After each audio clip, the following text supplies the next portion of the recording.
You can normally see the New South Wales snowfields from the tiny Victorian town of CUDGEWA. Today, the air is thick with ash and smoke, the landscape drained of colour.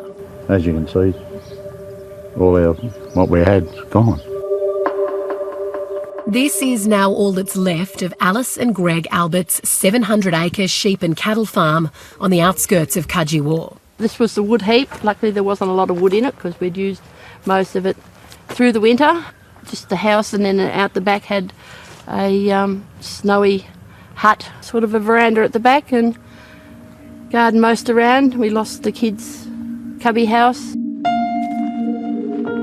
The couple has lived here for 38 years, raising 3 children, a flock of superfine merino sheep and a prize-winning garden. Yeah, the garden was my pride and joy. We used to have it in the garden shows. People for our came out and region.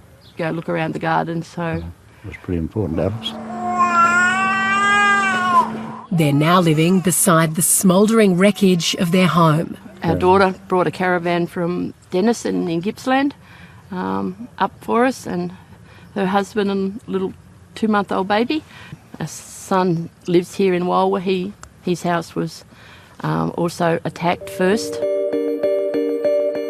As the fire ripped through this tiny town, Greg was fighting alongside the local Victorian CFA crew, while Alice left her home to go help other evacuees.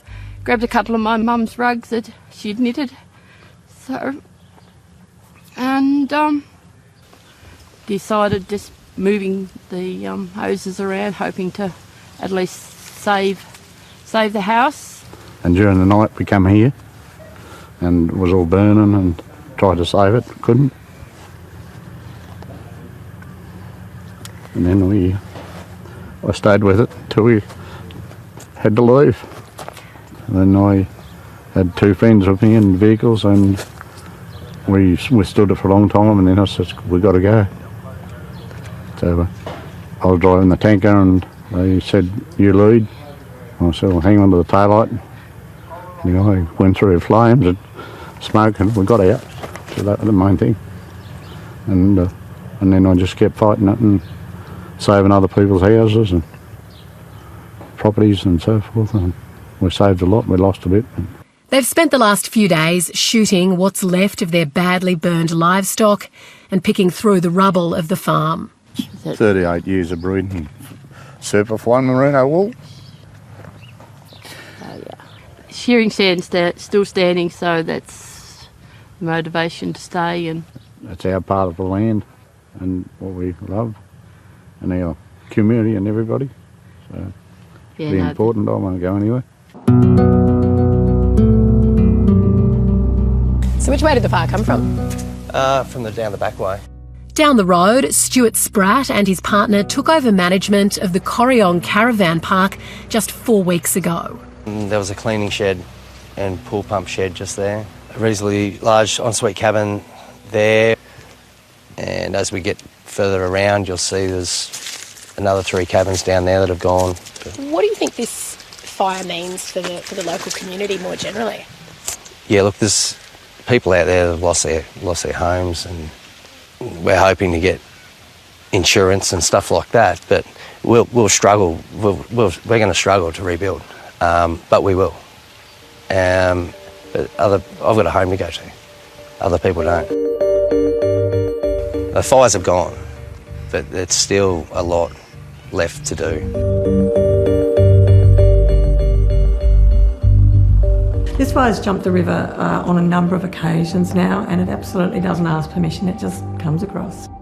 Nurse Sandy Grieve works in WALWA, just 5 kilometres away from the Murray River, which marks the border of New South Wales and Victoria.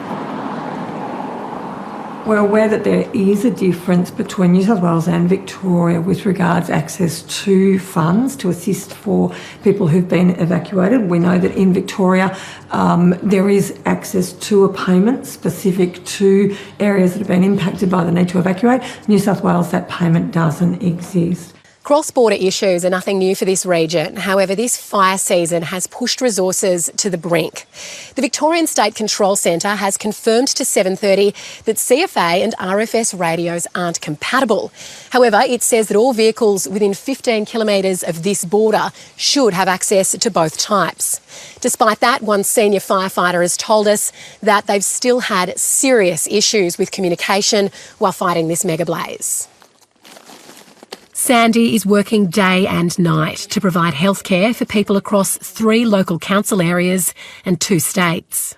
We respond to 000 calls that are, community members have accidents, they call 000 and we carry pages and Ambulance Victoria responds us to those accidents. We don't have the same arrangement with the New South Wales Ambulance Service, and so if somebody calls 000 just 5 kilometres from here, over on the New South Wales side, we aren't responded to those accidents, and so those individuals have to wait potentially 50, sometimes 60 minutes to get an emergency responder. Sandy Grieve says she's seeing her community suffer on both sides of the river. It's difficult to understand that Federation really ever happened, given the difficulties that we face getting services across the border and getting a consistency of service for people on either side of the river.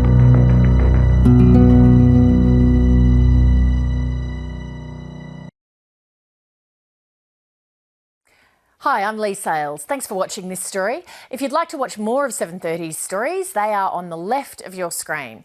And tap on the button below to subscribe and get the latest from ABC News.